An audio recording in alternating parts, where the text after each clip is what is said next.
Okay, welcome to the second installment of this year's Winter Makeoff. If you saw the last episode, these projects that we came up with are really slick, so if you haven't seen it, you better go back and check those out. So this time around, we're going to make some new projects. I got some great ideas, and yeah, and there's some more rules again this time.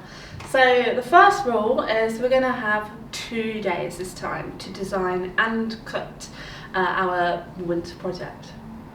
The next rule is you can make it any size you want, so it can be as big as you want or as small as you want. And we can choose any piece of software that we would like to. So you guys have any good ideas? I have. Oh. I'm thinking a bit of modelling maybe. Ooh, I like a bit of modeling. I'm thinking something that you can just put against the wall, something subtle, something nice, something Christmassy. And as always, I'm thinking of something interactive that the kids and you can have a lot of fun with over the holidays. Cool. So here we go, guys. You ready? Yeah. Let's get making.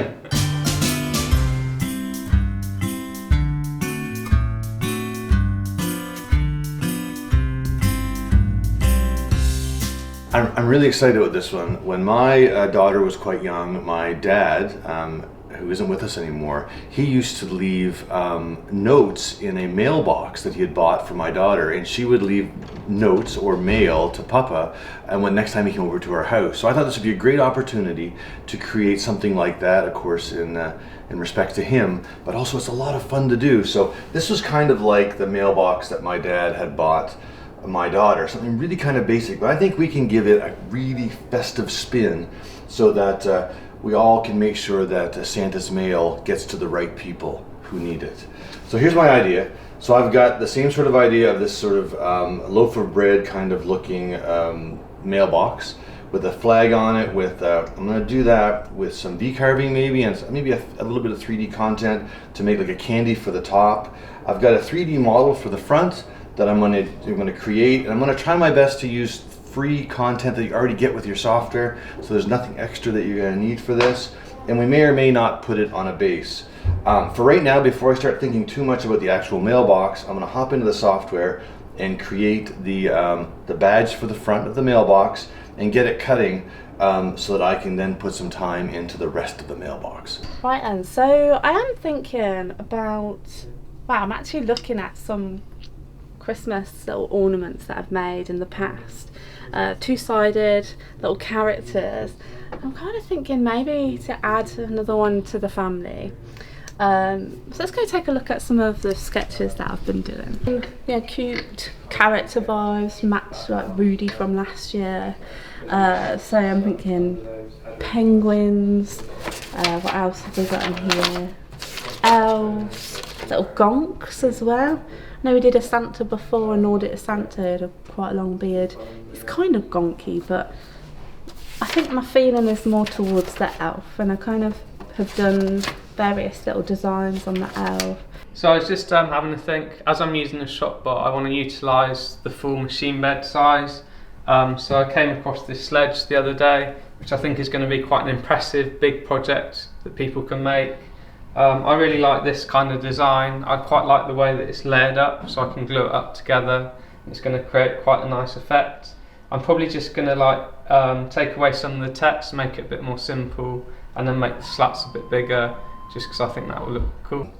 Now, the badge on the front of this, which I'd like it to kind of look like it's sort of stamped in some sort of metal or cast in metal maybe, is going to be kind of interesting. So I've got it laid out here now. I've used 3D components from your already free clip art that you get, adding in a bit of V-carving, and then to give it that sort of stamped in metal look, I'm going to V-bit around the text and the back of this panel, so it'll give it a bit of a taper, so it looks like it's kind of been stamped. So if we take a look at my tooling here, you see we're going to do a 3D toolpath here with some V-carving on it.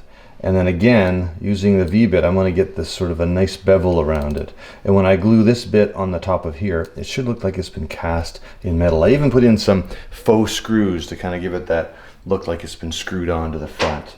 Now that that's pretty much ready, I can actually jump onto the machine and we can start cutting it. First thing I'm going to do is I'm going to take a photo of this sketch on my phone. And then I'm going to import that into the software, which is awesome because it enables me to trace from my original image, where I'll be drawing vectors manually. I won't be using the trace bitmap tool. I'm going to be creating lots of different shapes to build up all of the elements that will make the elf. Obviously it's going to be a two-sided job, so I need to think about how I do that. So I'm going to focus on the top side first, and then what I'll do is we'll probably look at copying most of the elements, or like the vectors for the main basic shapes, over to the other side, and then we can build up the shapes on the back from there. Over here I've got this piece of dark hardwood. I'm assuming it's like a, I'm not sure, walnut maybe? It must be walnut. So I think that would start it off, giving it that sort of that dark metal look. And then maybe if I'm lucky, I'll color the top part of it, or paint the top bit a more of a metallic color, like something shiny like silver or gold or something. Give it that really sort of festive look. But we'll see how that goes. I'm not a finisher, but we'll give it a shot. Actually, I think I'm pretty close now to the sculpting stage. So when you are modelling in Aspire, my top tip for you is to create all of your basic shapes and get it to a point where you're pretty much happy,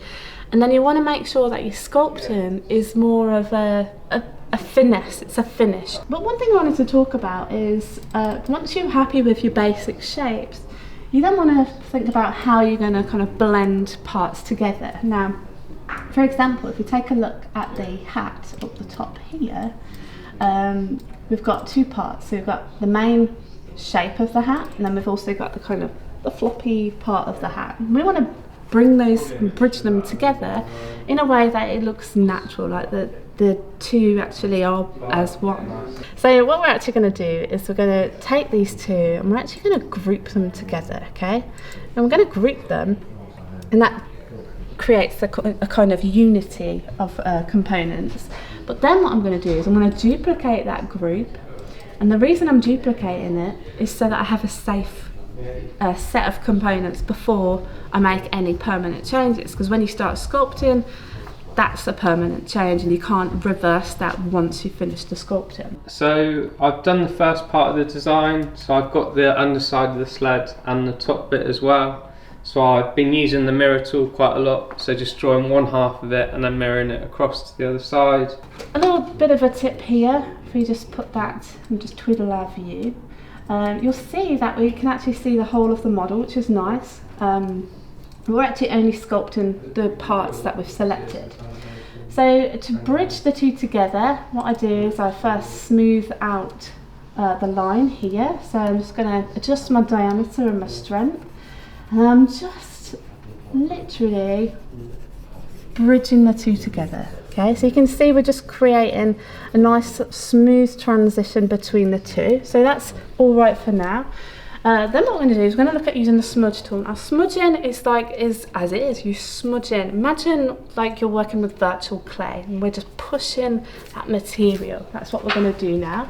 So for this, I'm going to use the smudge tool. I'm going to go with quite a large diameter here, so that gives me more surface area to manipulate, and I'm just going to bring my strength down a little bit, and I'm just going to go back and forth, okay?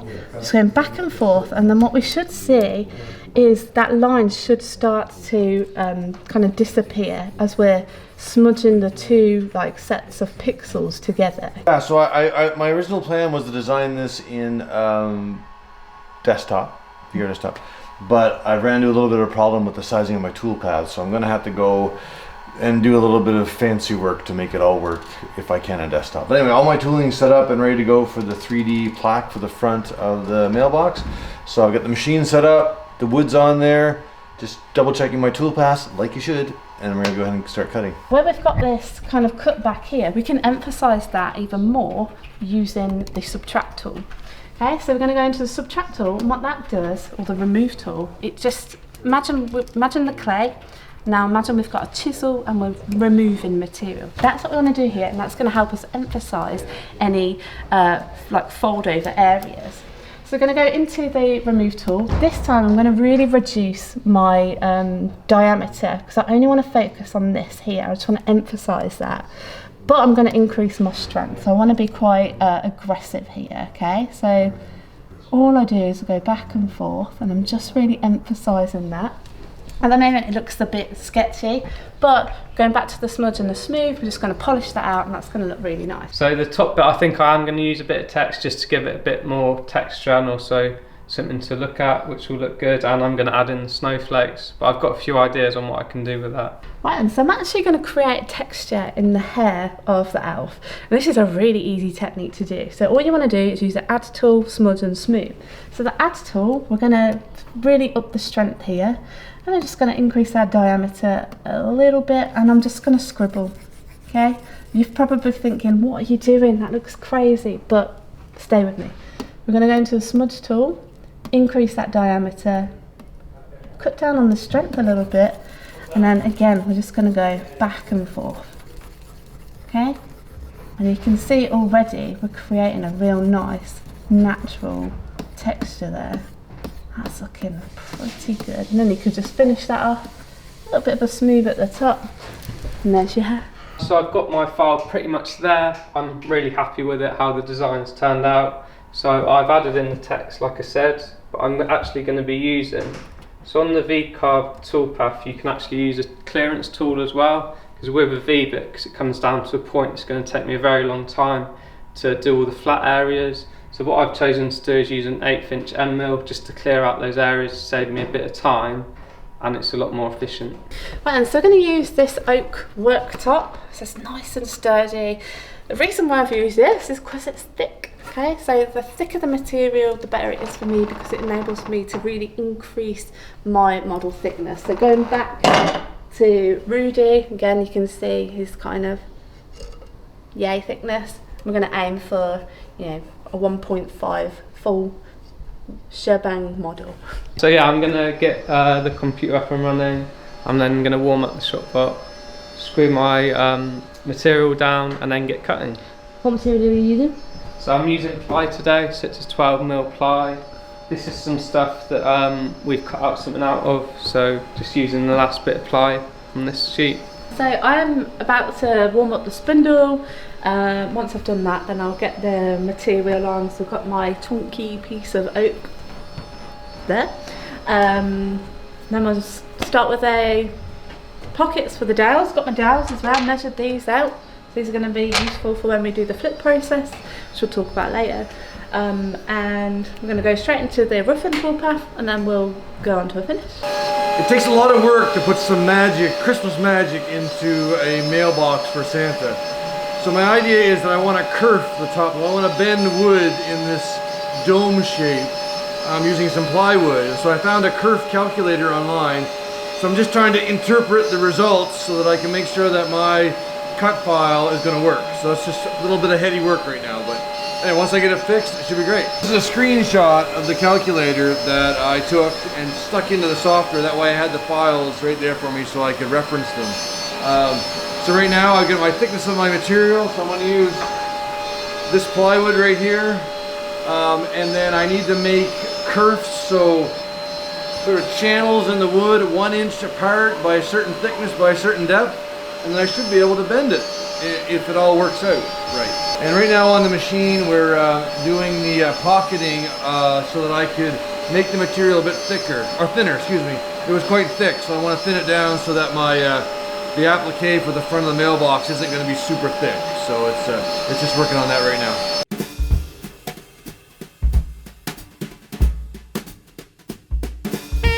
So I'm actually going to do some little holes so I can screw down my material even more to the wasteboard. So that's to stop any bulges in the material. So all of the pockets, I'm just going to put some screw holes in there. I'm then going to do the clearance toolpath for the V-carving, then the V-carving bit, and then the profile.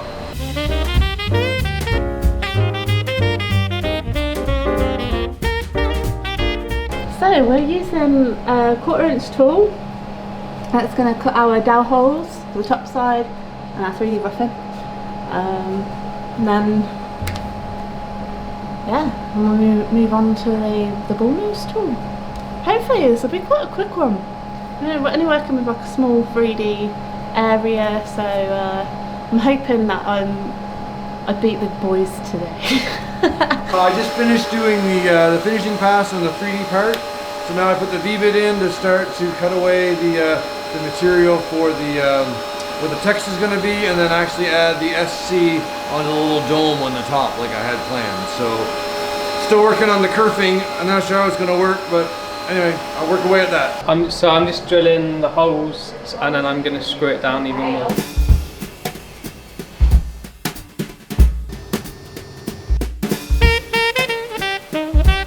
I think I got the curving worked out, and right now on the machine we're doing the clearance tool path after I did the V-carving tool path to get rid of all the material around the text. So hopefully it'll look just like a hand cast sort of applique for the front of a mailbox.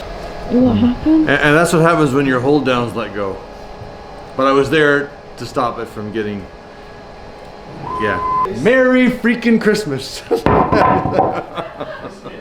I'm just gonna go and recut it again. So I'm gonna use the same toolpath, so it was not the toolpaths are the problem. Although, what's nice about this, to be fair, is that there's one thing I could do nicer. And so the fact that I'm forced to go back and look at my tooling, then I think I can do a better job in the end. So that's really good too, in the end. But it's frustrating. Urgh. So I've screwed it down, so it's onto the clearance toolpath for the V-carve bits. I'm just putting down the new piece of material so I can cut the toolpath again. What I'm going to do is, to make it even better, is when I do my clearance tool, I'm going to make sure that I choose a raster toolpath opposed to an offset toolpath. That'll make the bottom of those recesses that I have look really sharp. So actually this is a blessing in disguise.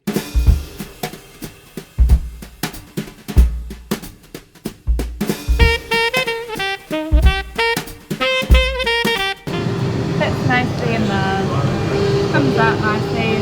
This one's obviously a little bit too tight, so it's not bad, it's fine. I just need to get some pliers to pull that out.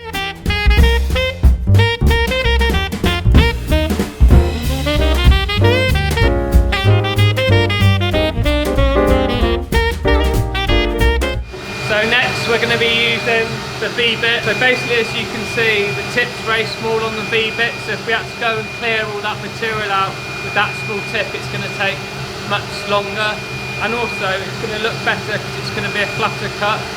Yeah, so I'm just recutting that again. Come to find out that actually the bit that I was using to do one of the tool paths was the wrong size. It was in the wrong package, so always keep your tools organized.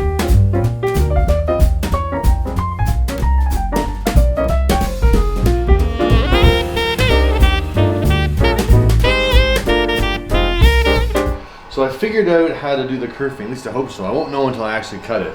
But it's a really basic tool path. Mainly it's profile cuts, straight profile cuts, down to a depth that leaves me just enough material so that I can bend the wood.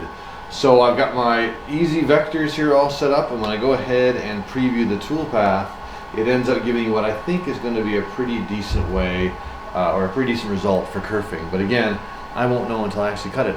But I think it's going to be alright. Right then, so we finished with the really finished toolpath now. So we used a tapered ball nose. The finish is pretty good. It's pulled out all the detail, so I'm happy with that. So what we're going to do now is we're going to switch to a V-bit tool, and we're going to mark in his eyes and a little smiley face.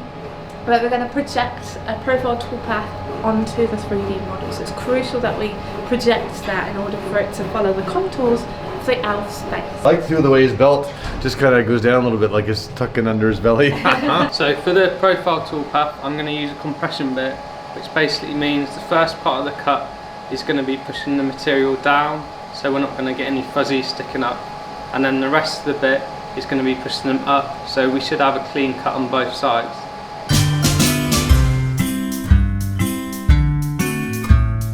So at the moment we're cutting the spaces, so basically so that I can get the top panels perfect and also spaced evenly on either side, I've cut out just some little spacer blocks, so when I glue it down I can just have those there to make it look perfect. Okay, let's talk about two-sided machining.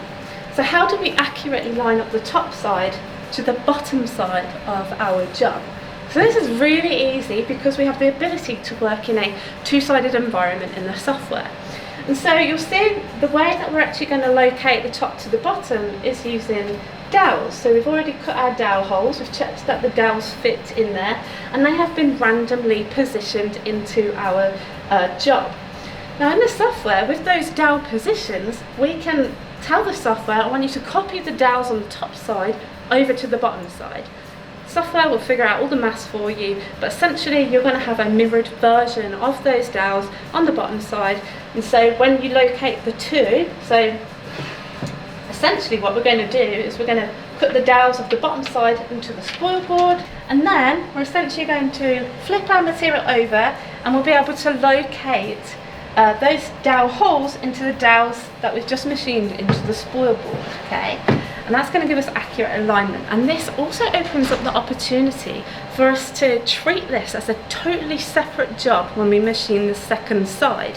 How? Well, we can reset our X0, Y0 on our machine, because the first thing that we're ever going to cut for the bottom side is those dowel positions. Once we've got those dowel positions in place and the dowels are in those holes, all we need to do is turn it around and we know everything is referenced from those dowel positions, which is perfect because you can turn the machine off, you can cut jobs in between, because we're treating it as a totally separate job. I've got a good part, which is kind of nice. Some things to really think about when you're setting up your job is where your hold downs are. What happened was my desk shoe was getting really close to the hold downs and it was pushing them off. That's why that first one flung out on me. So yeah, really important to know your machine really well. But the end result of this one looks really good. I'm glad I went back and fixed some tooling for you. It's almost the end of the day, so day one for me anyway. So what I'm gonna need to do is go ahead and I think I'm gonna cut the base for this, which is kind of an extra part that I've added on later. And maybe a couple of other flat parts so I can get out really quick. Maybe even the kerfing if I'm lucky. But we're gonna hit it right now. So basically what we've got is the bottom of the sledge. We've then got the top panels and then this bit for steering it. We've got the spaces here and then we've VCarved on the top of the panels. Okay, so we've got our dowel holes into the spoil board. So remember when we reset our X0, Y0, first thing we did was do our dowels into the spoil board, got our dowels into our top part, and you can see that's going to line up with that one, that's going to line up with that one, and that's going to line up with this one here. And we just got to, there we go. Right then, so that's it, that's in, and that's now accurately aligned in X and Y opposed to the other side. So next thing we're going to do is we're going to secure this down now, so we're just going to screw the board in, run our rough-in toolpath, run our finish toolpath, and then we're done. We're going to start the kerfing toolpath now, see how it works. So just remeasure my material, always a good idea. And I'm just going to check my tool paths, get the material stuck to the board, and we'll see what happens. We have the lines that we're going to run the kerfs with, and then we have a cutout pass with some tabs. So all I'm going to do is I'm just going to slightly adjust my material thickness to be closer to what I think it is consistently, and then we'll just work from there. So I've just laid it out here just to make sure everything looks okay. It all looks good to me. It's got the underside which I'm going to paint red, and with the top bit as well I'm going to paint red. And I think with these pieces I'm going to do like a natural, like darker finish on them to make it look a bit rustic. The spaces have also worked really well, so I'm going to use those to space out these two parts once I glue it down. But yeah, next step is onto the finishing and painting it.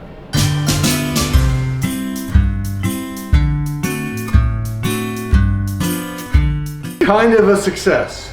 Okay. Kind of. But this isn't my fault. So the plywood isn't an even thickness. So I cut through in a few random spots. But that's okay, because this is just, we'll consider this a test. And it does bend.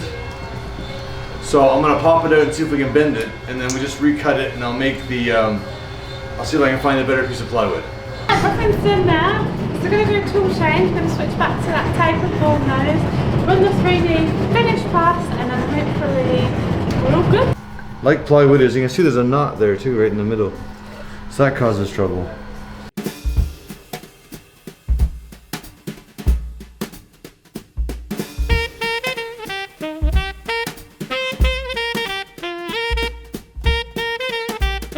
we're gonna work on it. Join me tomorrow.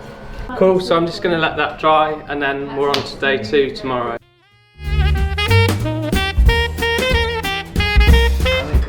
Day 2. I'm manifesting positive vibes today. So in terms of what I've changed, I haven't changed a lot. All I've done is I've moved the jingle bell closer to his face. I've added more material into the top portion of the hat, and I'll tell you why. Poor broken version. It's very, very thin here. So obviously this is kind of what it looked like yesterday. So that was your weak point. So what I've done now is I've kind of put it right here so that we don't have a gap in between, so it gives it more strength. As you know, yesterday was a bit of a fail. My kerfing didn't quite work like I expected. I'm not sure whether it was my fault in the curf calculator or whether it's just the material or whatever. So today what I'm going to do is I'm going to put on the rest of the parts. So they're going to be cut in this piece of pine. So this will be the front and the back of the and the base and the door of the mailbox. And while I'm doing that, I'm going to do a little bit of research on the internet, you know, because that's the way everybody does it nowadays. And I'll see if I can find some hints maybe. Yesterday I had a conversation with Rich, one of our other marketing members, and him and I had the same idea to maybe use a V-bit for the kerfing. That might work. So I'm going to do a little research, but I'll do that while this next part is cutting. Day 2, so ready to paint this red. So yeah, just going to go for it and then glue up and then it should be done. So this is the front and the back, the door and the bottom, and then I've got a little flag that we're going to make. I used just a regular free clip art, so our 3D tabs to make the flag with, and the little candy on the top, and the candy that I want to use to use the front of the knob on or the pull on the door is the same sort of candy. So it's just a little dome with a little V-carving on the top to make it look like it's a little candy or a sweet. The other one's come out really well. It's dried perfectly overnight, so I'm really happy with the effect. It looks like a much more expensive and better wood than it was. So yeah, really happy with it.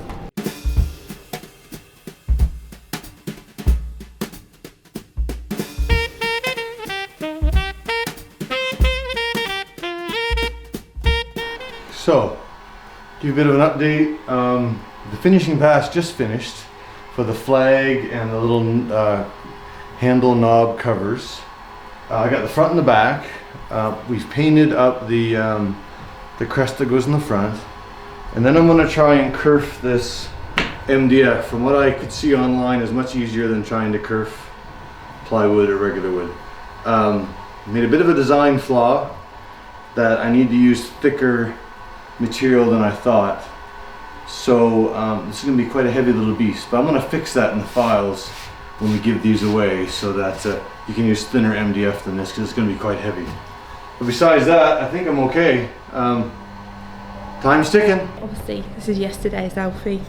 So where I'm cutting around the outside using the tapered bit, the side of the bit created a taper on the flat bottom. So what I've done, so what I had to do here is I just had to sand it, which isn't ideal. We've got machines that can accurately create straight cuts for us. So what I've done in this version is I've created just a profile line just to really flatten that bottom off so we have no problem with it standing up. And then once we've done that, we're going to move on to the 3D finish toolpath, and then that should be everything done, and then we'll move on to finishing.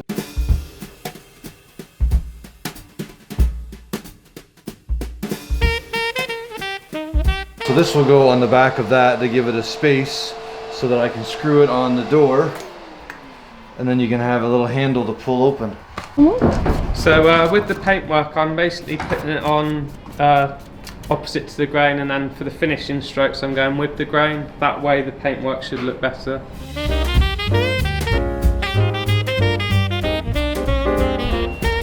Survived! Safe and sound. So we're going to take it off and then detab it, and then we'll just start the finishing process. We've got to be careful detabbing.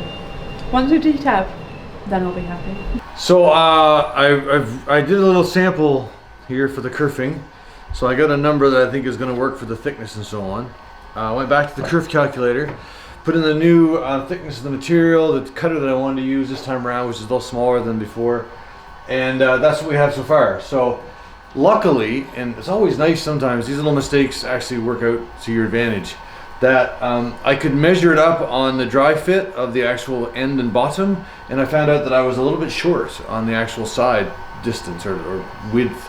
So I fixed that, so now it should fit properly. So a happy mistake is turned into a happy fix, which might make a happy Todd in the end. So all painted up and I'm all ready to do the gluing. So I'm literally just gonna line it all up, make sure that it's where I want it to be, and then I'm gonna make some small marks just so when I glue it down, I know where to glue it onto. Well, it's, you know, it's a good sign. It didn't break out like last time. So let's cut it out and see if we can bend it enough.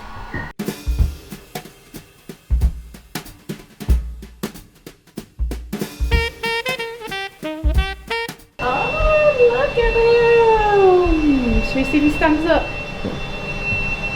Ah! I might need to talk with my other elves and see what they think I should do. If I was going to do it, I'd probably do it from the other way. So have that flat on the table. Yeah, I thought and that too. go like that. Oh, I see. It would eventually fall apart because the glue holding it together is not waterproof. Oh, okay. I'm just gonna go for it. I think I'm gonna actually glue these things together, and I'm gonna bend it inside of it, and then just gonna hope for the best.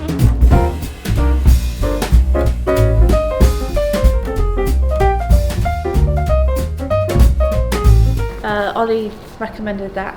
So Ollie does a lot of the design and make projects, cutting those on the machines. So he has a lot of experience finishing 3D projects. So I'm gonna trust the wizard.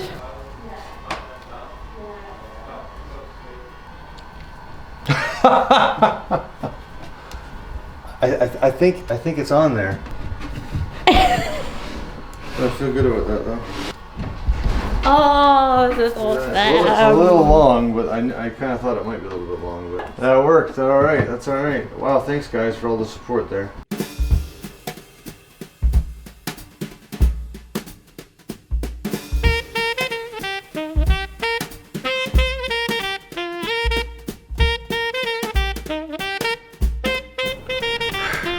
I think it's done.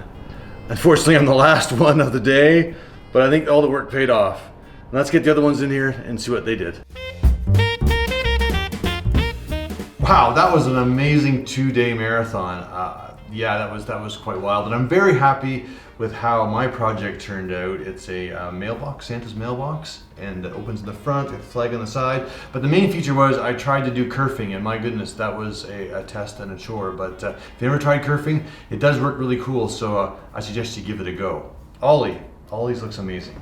Thank you, Todd. Yeah, this has been really good fun. I love the finish, especially the wood finish on top. It's come together really well, and it just shows with a bigger machine you can make bigger projects like this.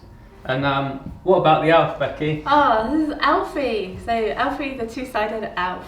Yeah, I love how he turned out. Love the finish as well. Ollie helped me choose the finish, and it's nice and shiny. Hope he stays that way. He looks fantastic. It's one of my favorites of the bunch, that's for sure.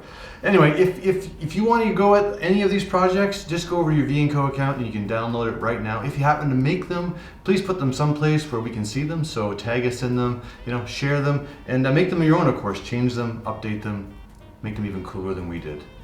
And if you like this video, please give us a thumbs up, and if you've not yet subscribed to our channel, then please hit that subscribe button for instant updates on the latest videos that we'll be releasing. And from us to you, Merry Christmas and happy making!